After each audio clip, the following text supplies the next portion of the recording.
Olá, hoje é terça-feira, dia 22 de dezembro, faltando 2 dias para a noite de Natal.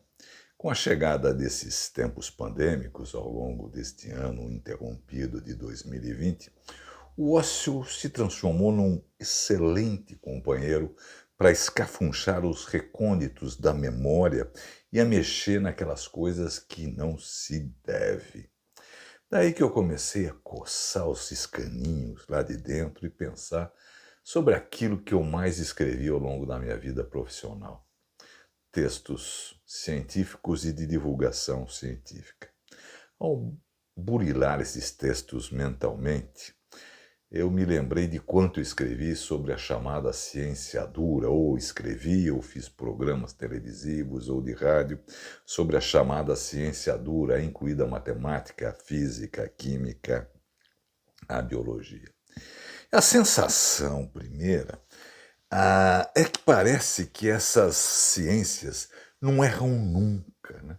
Na visão dos cientistas. Erram, mas sempre estão acertadas. Elas parecem acima de nós.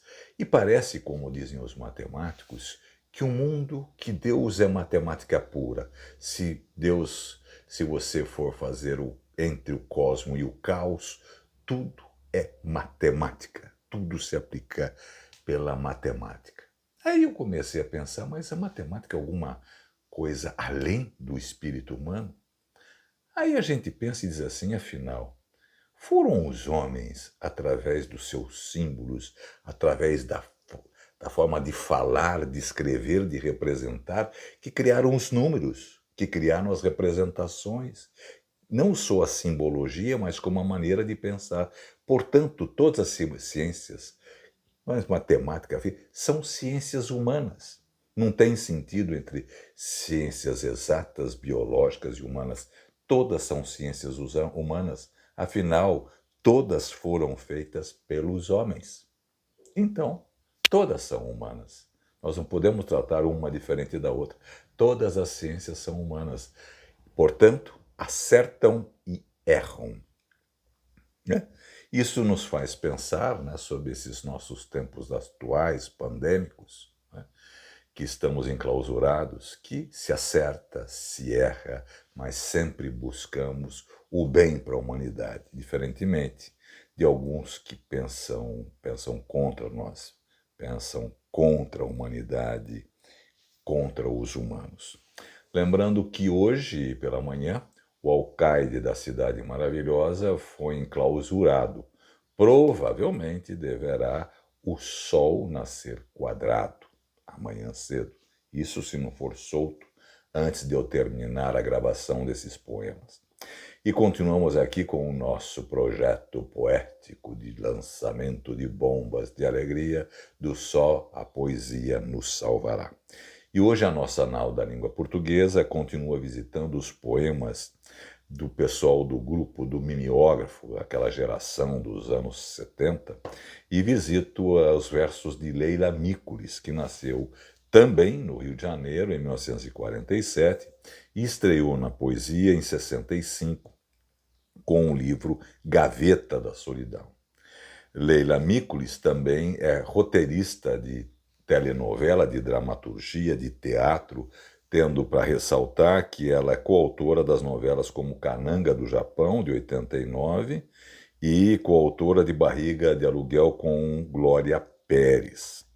Leila fundou, junto com seu marido, também poeta, o Raci Faustino, em 91, o jornal literário Blocos, que ganhou a versão digital 8 anos depois.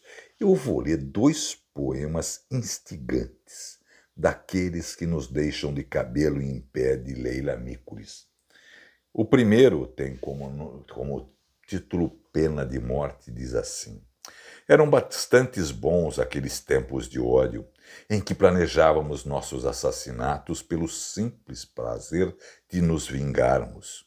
Eu te via com os dedos na tomada, tu me vias sufocada pelo gás. Tempos em que sorrias ao atravessar a rua, eu achava graça em ser atropelada. Tempos em que queríamos fazer um filho para espancarmos juntos nos dias de ócio, em que eu te servia de escarradeira em vez de cozinheira e passadeira.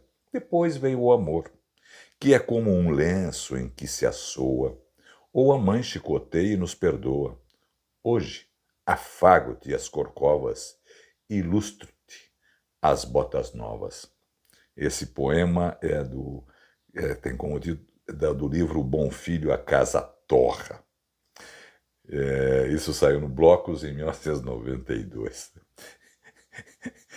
É de uma ironia ferina, né?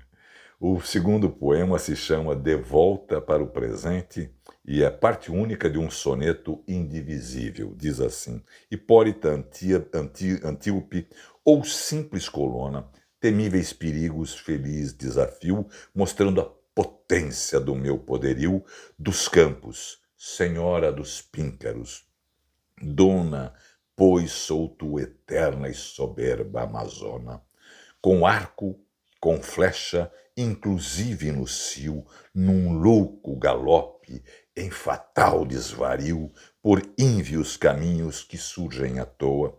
Aquiles, Teseu, o que queres que sejas em mim acharás, o que tanto desejas, um misto de gozo, ternura e esplendor. Por ser a Amazona das tuas florestas, libertas, profundas, reais, manifestas, sem fim, cavalgando os sertões deste amor. Isto é do livro-se editado em 90, que tem como título Só se for a dois. E só se for a dois,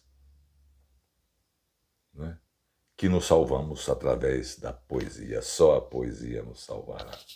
Até amanhã, antevéspera de Natal.